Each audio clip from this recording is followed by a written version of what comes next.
期待已久嘅次卡哇電影《人魚島的秘密》終於喺日本上映啦！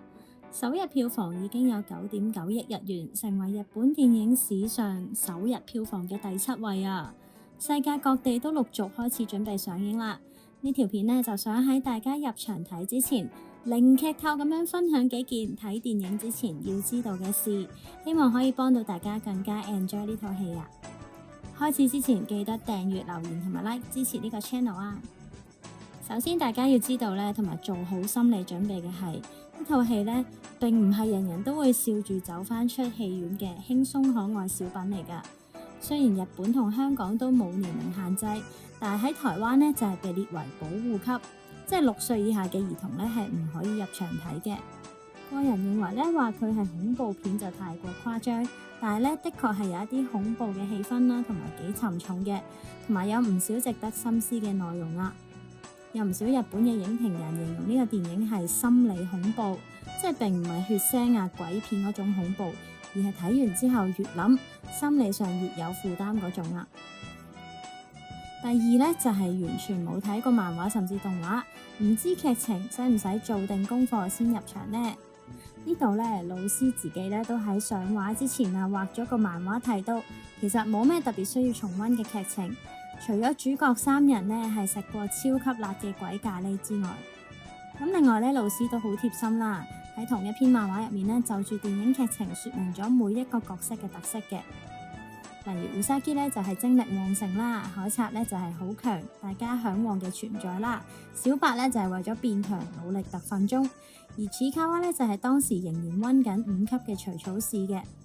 盔甲人呢就係其實係幾溫柔嘅存在啦。栗子饅頭就好中意飲酒，風師就準備緊考酒嘅資格試，而且係超級打工仔。跟住古本呢就係二手書店老闆啦，飛鼠呢就係好中意扮可愛，但係呢同其他小可愛呢感覺上係有啲唔同嘅。呢個咧就係老師簡單喺漫畫裏面對每一個角色嘅描述啦。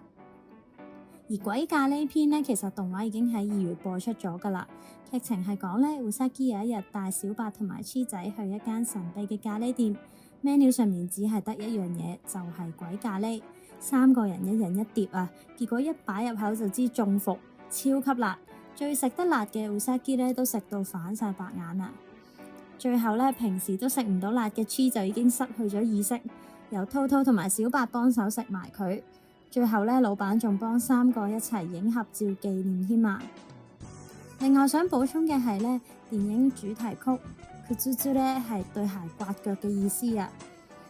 電影上映之前咧，有篇漫畫係講次卡哇買咗對老鼠鞋仔，但係刮腳，跟住咧小白就唱歌安慰佢。呢首歌咧就係電影主題曲啦。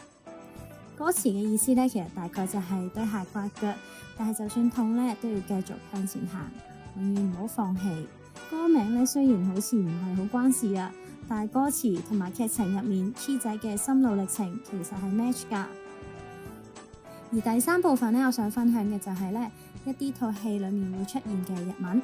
袋住喺袋入場睇嘅時候就可以更加透徹咁樣理解個劇情啦。首先一定要知嘅字咧就係碳酸。喺日文入面呢，汽水、碳酸同埋電芯嘅碳酸呢，佢哋個發音係一樣嘅。而呢一個語帶相關嘅諧音梗呢，其實係劇情嘅關鍵位嚟㗎。第二呢，就係 Ningyo 人魚，其實呢同公仔嘅 Ningyo 發音係好似㗎。咁仲有呢一個 Kareru 就係呢，因為 Chi 仔同埋島民呢只可以發到1至2個音啦，所以 Ru 呢其實係講緊咖喱豬啦。而第4個字咧就係 no inochi 永恆嘅生命咁解啊！呢個咧都係電影好常會出現嘅關鍵字嚟㗎。而第5咧，uwasa即係話都市傳說或者聽翻嚟嘅古仔咁樣，而傳聞咧就唔代表係事實啊嚇。最後咧，希望同大家分享嘅係今次老師嘅參與度同埋電影嘅卡士啊！好多動畫嘅劇場版咧都會寫原作者監修，但係今次咧Nagano嘅參與度其實遠遠唔止啊！根據電影官方同埋製作人嘅訪問，加諾除咗負責原作之外咧，其實仲親自寫劇本同埋寫晒所有嘅歌詞，更加全程監修同監督，一路開會一路修改內容。製作人甚至形容成套電影幾乎一直都同老師一齊討論㗎。而電影所有主角嘅配音咧，都係沿用翻動畫原班人馬。另外咧，小白配音員田中成人小朋友咧就負責唱主題曲。比較少人知嘅係咧，其實此卡哇嘅配音員青木遙小朋友咧係負責唱片尾曲嘅人嚟㗎。